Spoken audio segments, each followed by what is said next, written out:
Hey everybody, how we doing? It's me, it's Alan Chusa, the managing editor at the Indigenous Hip Hop Business Association, promoting and supporting positive and conscious Native hip hop, Native and Indigenous hip hop. So, how are y'all doing? Hopefully, everybody's doing well. And this is going to be a different kind of a media day since we've had a few of these in a row now. But just to kind of give you the background for it, Rich was off performing tonight, so he was not able to get his wordplay for the day up and going as he would normally have done. So that's why it's just kind of it's me again. So you get to kind of see and check out and hear, all the stuff that's been going on in my neck of the world for it all. So I hold down the fort.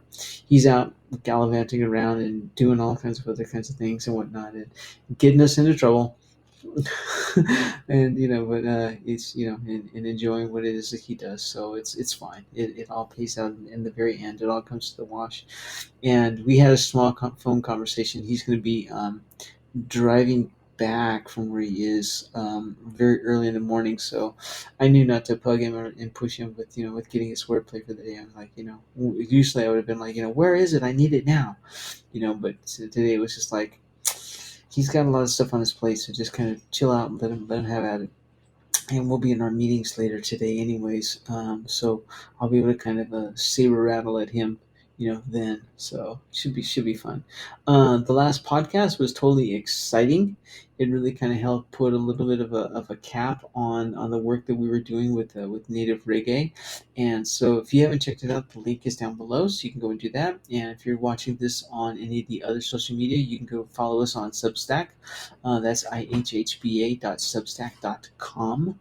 So you can go there and you can check out all of our stuff, all of our episodes, and everything, all the past work and everything is up there.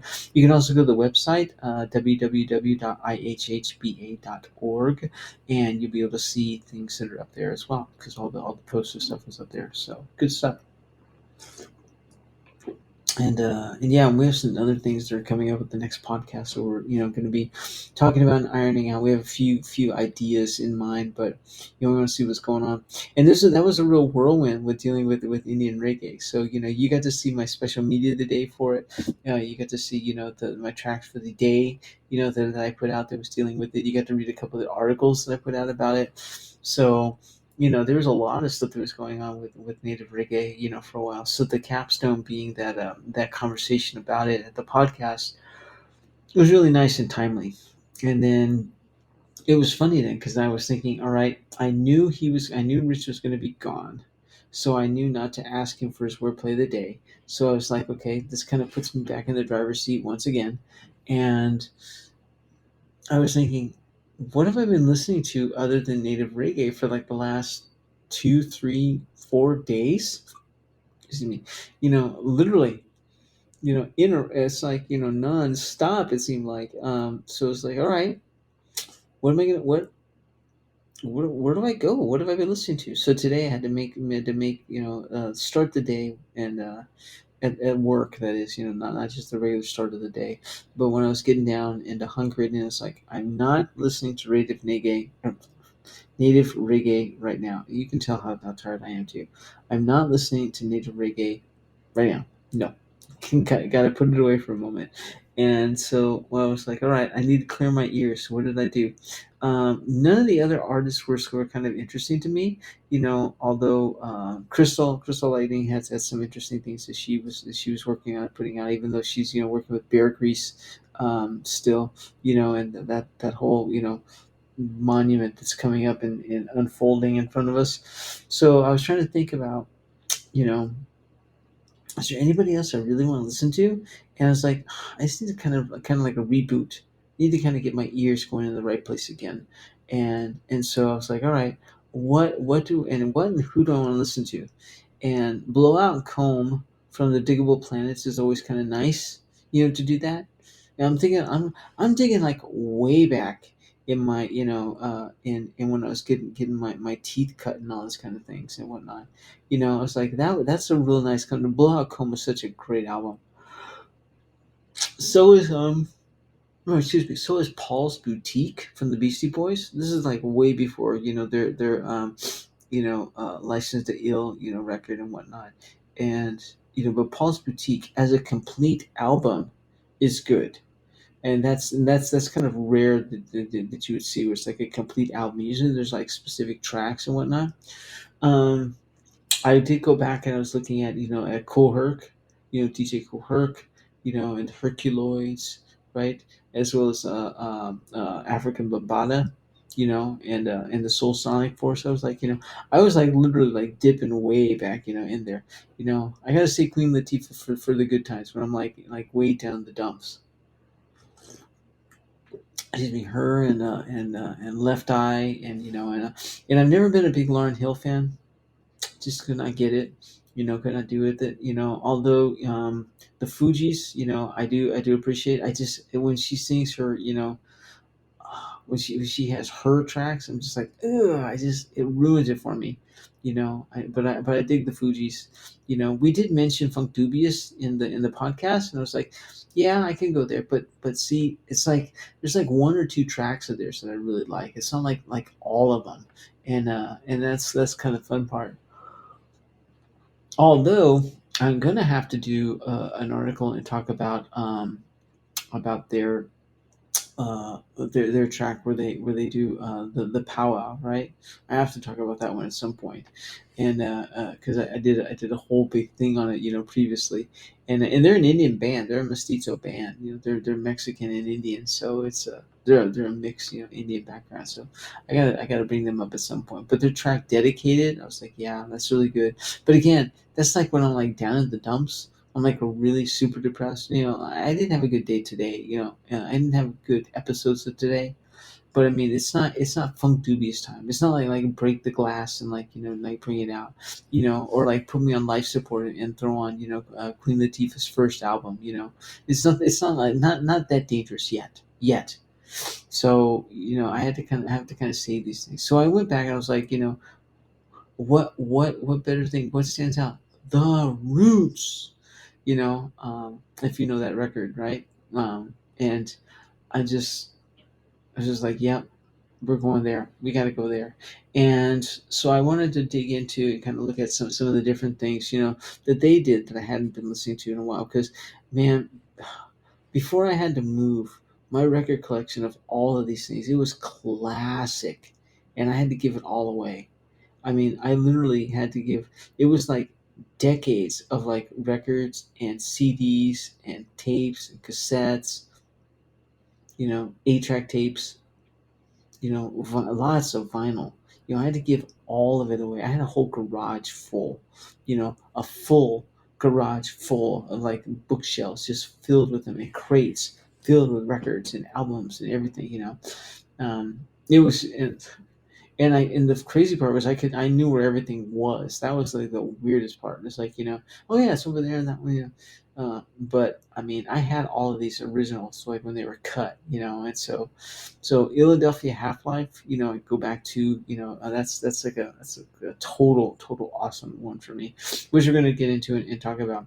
But I wanted to hear something a little bit different because I wanted to drop some other stuff, for you all to kind of showcase what's going on. So I put a selection from the soundtrack to Detroit that the Roots worked on. I put a track in there. It ain't fair, and I have to kind of warn you. When you listen to these guys, just like some of the other ones, the profanity, it creeps up in there and it kind of catches you off guard, because you just get like so into what it is that they're doing and saying, and the grooves are just like so hitting hard, and then you're just like, whoa, there's one. Okay. So I had to kind of give you the explicit language, disclaimer, so you can see that. So that's up there as well. I did that, and then I gave you another selection from a BBC that they did, a live one, and you can't tell that it's live. That's what's awesome about it. I could have put up the anniversary that they did, the 50th anniversary of hip hop. I could have put that concert up, but it was like, is anybody else besides me going to sit around and listen to like 2 hours? Or in that case, it wasn't 2 hours. In that case, it was just like an hour, of like nonstop, live hip hop. Is anybody else besides me going to do that? And then when I talk about it and the hour's over, you know, it's is there anybody else who would like to do that? It's it's a rhetorical question, but at the same point, it's like, I have to kind of like wonder, um, so if you are, shoot me an email. We got some talking to do. So I did want to drop some tracks though from the get go, from way back when, and I put in a couple of tracks from Philadelphia Half Life, and I'll talk about it on the other side. But the first one we're going to listen to is Respond and React, and I'll point out why this was such a big one for me. So started off a little bit low, and then I'm going to pick.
Okay, this track, we could just go on. It's like almost half of the track right there.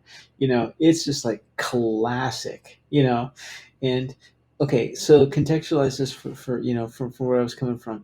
I was just a young blood in grad school, and I got dropped into. This is like when hip hop was just getting started as a critical discourse. Okay, and it was like just getting started with the whole thing, and the professors came up and they said, "Congratulations, you're getting to you're going to be working, on this class with and you're going to make it big and huge, and this is going to be big and epic here.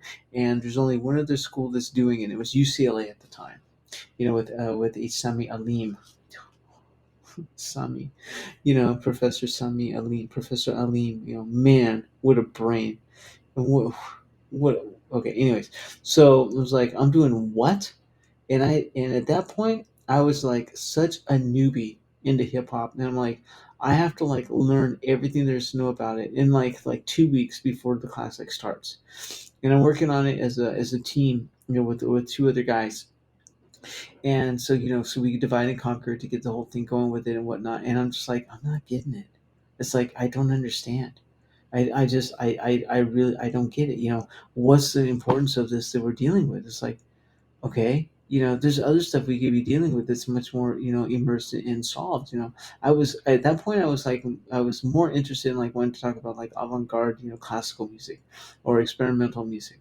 I was just like, I don't get it with all this stuff, or rock music. I taught the history of rock like a number of different times. It's just like, what I can I just go back there and like, no, you're staying here and you're doing this. This is what you have to be doing. And when this record came on, there was a cat that I was working with who was a drummer, and we put this on, and he played this, and I was just like, all right, I can get this. And but then I started thinking, I was like, where did they get those samples? Like, those samples are really good. And he's like, dude, that's a live band. I was like, what? Wait a minute. I was like, stop the press. That's a live group. And I was like, yeah. Then I was like, okay, I gotta check this out a little bit deeper. I've not been giving this a fair share. And so that's the one thing I just dig about. It's like you can't tell. I mean, they're so precise. It's so well done, and I just appreciate that about them. But this record really helped me kind of turn the corner on what was my understanding and perspective of what hip hop was supposed to be. And then that opened the door for then a Tribe Called Quest, that came on. Now, like I said, I'm going way back in like the dark ages here, and it was like the Fugees were just breaking up. Lauren Hill was just going out on her own, and so it's just all these things. Trisha Rose's album, Black Noise was just released. It's like bell hooks is like flying all over the place. It's like the discourse is like going great. This is pre Frank Wong, with his books, or Frank Chang. It's like things are like it was just like a rocking time, and this record really helped turn the corner for me. So it was like I have to give my props to the boys, from what they do, and I love listening to what they talk about and everything. And then came like the great ones, right? Then I started listening to Chuck D, you know. And then I started getting into NWA, and that whole arena and everything, um, and then I got swept up like everybody else in the East Coast West Coast rivalry. Although I was much more of an East Coast sound, perspective. I know I'm from the West, and I should be digging, Tupac. It just took me a really hard time to get in verse around him.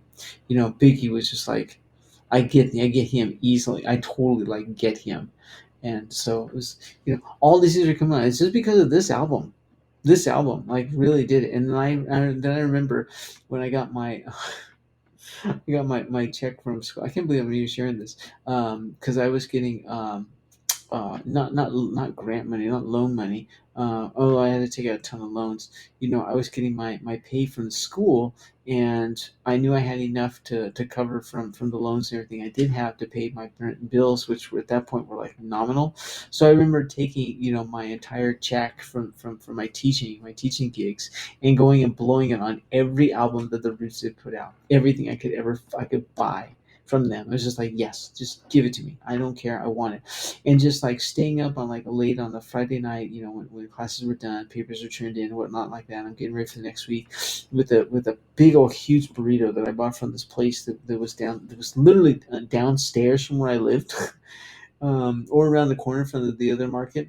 Um, and staying up all night long and just listening to these records and studying and listening to what they were doing. That was grad school. It was like that was heaven, you know. A shake and those burritos, and it's just like all night long of listening to this stuff and like reading about it, and really George Nelson's book. It was Nelson and George's book rather. I'm sorry. And then Smitherman and all of her stuff against Sammy Leem, and just reading Amir Baraka, just checking out like the Watts prophets, just listening. So I had to, and I was like today, I was like my ears need to be cleared out from reggae. Where am I gonna go? I gotta go back there. Gotta go back there. So this is one of the track I want to play, just really kind of short, just to kind of like get us out. Um, and it does have this credibility to it because it is that awesome of a tune. So this one's going to be "It Just Don't Stop." So I'm waiting for it. I'm prepping because the commercials are on and here, and I don't want to have those commercials going. So as soon as they're finished, we're going to hit it up and get it queued. The second one's almost done. Sorry about that. I knew it was going to happen. And then we're going to go right to it.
Okay. I listen to the whole thing all day long. I know the lyrics are controversial, and I know that there was an F bomb that was dropped inside of there, so I'm sorry about that. But it's like it's such a great track. It's such a good album. And even the little sprinklings that they do. They come in. It's just like it's all done live. I just love that. It's just like that because I was an acoustic musician, so to have something that was played live, and dealing with it, and at that time, it was just like it really opened up my ears to what was going on. So I had to share it because now I'm back in the saddle again. So here we go. It's me, it's Alan Chusa, managing editor at the IHHBA, Indigenous Hip Hop Business Association, promoting and supporting positive and conscious Indigenous and Native hip hop. So thank you for checking out my tracks for the day. Um, Blood, Sweat, and Pray every day. No track left unheard. And on a personal note, you can go and check out my new website. I actually left the company that was like extorting money from me and just like doing lots of things that were like not worth it. So I started and built one from scratch on my own. So you can go to alanlachusa.com. My domain name was finally released from an old contract that I had, so I was able to buy it back. So you can go check that out as well. And then don't forget to go to ihhba.org and see all the stuff related to the business. So thank you very much. I'll talk to you all soon. This is fun. Thank you.